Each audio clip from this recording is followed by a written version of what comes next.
It's good to have your company here on Business Weekend. Well, Lindsay Partridge has been the Chief Executive of Australia's biggest brickmaker, Brickworks, for 25 years. But today, with its joint ownership of the giant warehouse and distribution precinct at Oakdale in Western Sydney, it's changed the way that it makes money.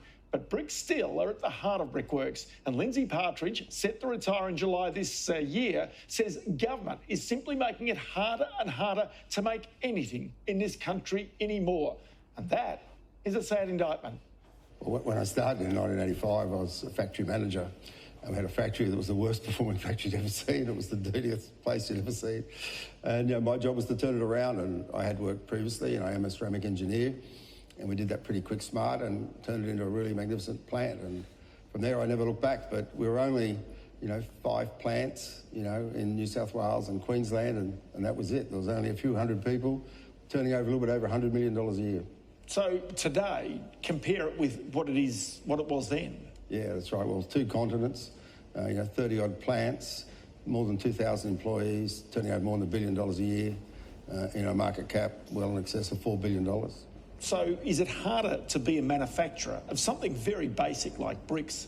Is it harder to be a manufacturer today than it was 25 years ago? Yeah, much harder. And, some of the examples I'll give you, some of the things that have happened. We were in sawmilling. We're the only hardwood sawmiller. We could never get log licenses long enough to ever invest. So we had all these old, dangerous plants.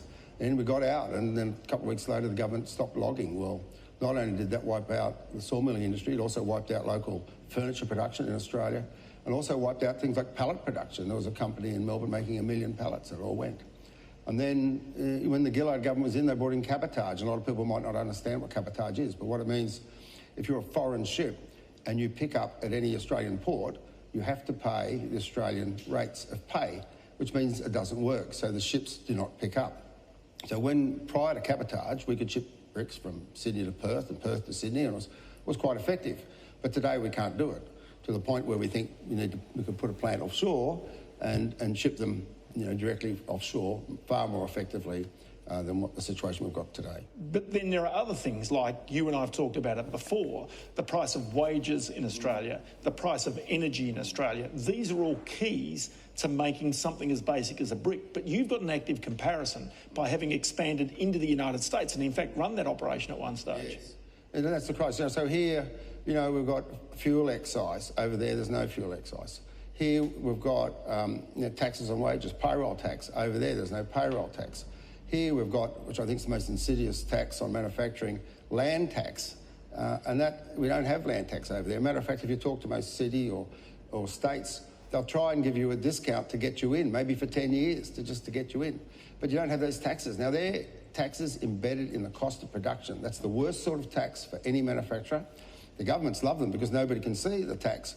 But when the factory closes because it can't pay its land tax, even if it's not making any money, there's no payroll tax, that's the end of the business. So it's very difficult in Australia. Okay, so does that mean that you think over a period of time, state governments in particular, but federal governments also, have conspired to drive manufacturing out of Australia?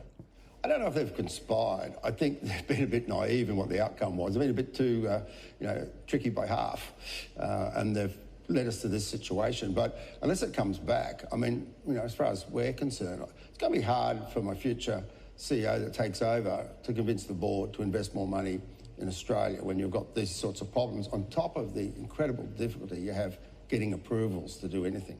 Okay, so approvals to do anything, that simply slows things down. Compare Australia with your approvals compared with your US operations right now. Yes, well, I took the board over there and we're in Iowa, and the governor came and had dinner with the board. So how can we help you now? You don't get that in Australia, I can tell you that.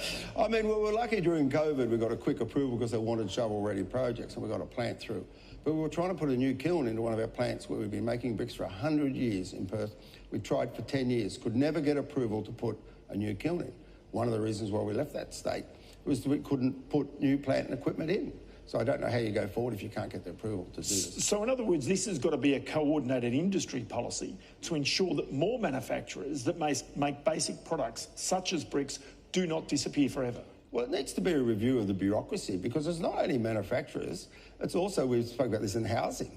You can't get the approval for the land, to cut up the land, to put the houses on. You're trying to put a cottage on a block of land, approved for a cottage, and you can't get approval. It takes 6 to 12 months. It's ridiculous. And then we used to make all of our own building products. Well, more and more of them are coming in from overseas every year as these factories wind down and disappear. I mean, I think the cement industry is one that's going to go.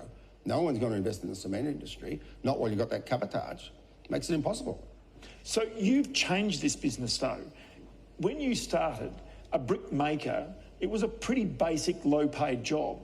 Today, that is fundamentally different because you've had to try and compete by making these plants as technically savvy as you possibly could.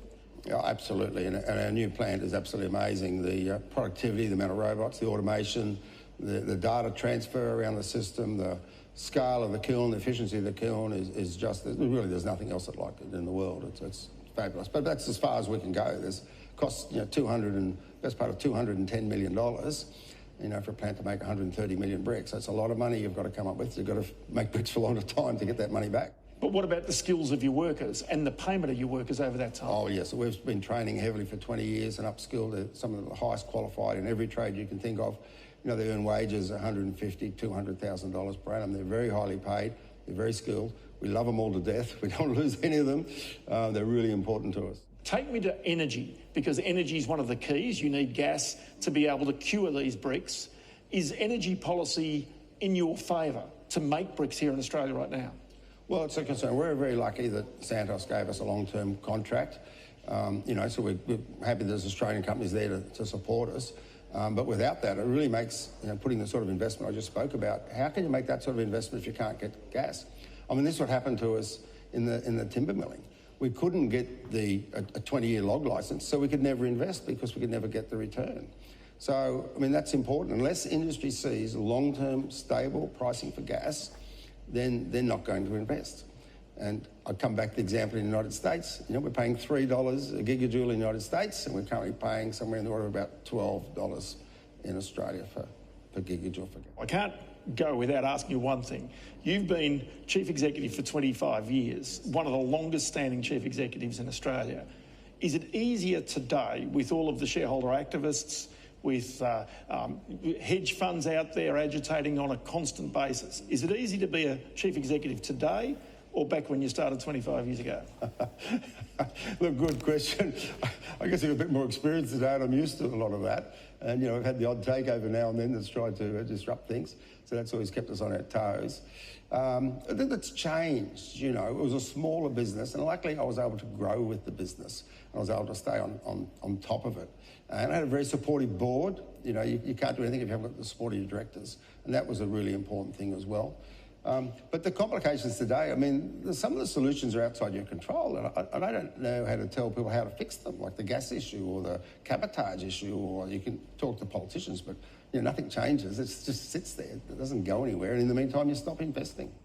Tell you what, always good to chat to you, Lindsay. We'll do it again before you go, before July 31, I reckon. So thank you so much for your time today. Thank you very much, Ross. Pleasure.